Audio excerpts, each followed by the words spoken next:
Today should have been the start of the traditional Easter school holidays, but as you already know, that's not the case this year.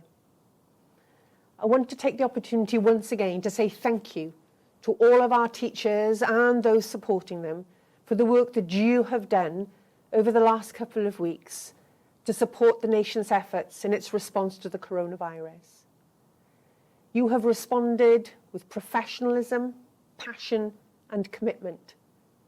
And I am so proud and so humbled to witness that response. Because of you, we've enabled key workers to carry on their important jobs. Because of you, we've been able to provide support for some of our most vulnerable children.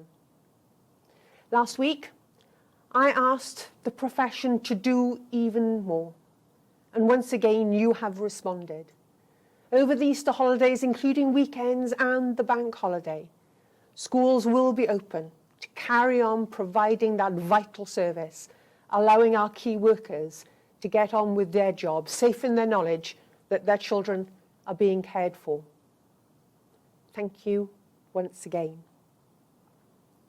Of course, as educationalists, you'll be concerned about the ongoing school closure programme and its effect on a child's education.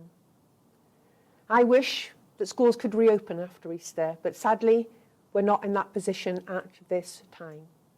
But we will be working with you to ensure that we can utilise all the resources that we have to hand, including our world-leading hub platform, to be able to support children's education in what would have been the traditional summer term. You're not alone. By working together, we can carry on our national mission at a time of national need. Thank you. Diolch yn fawr.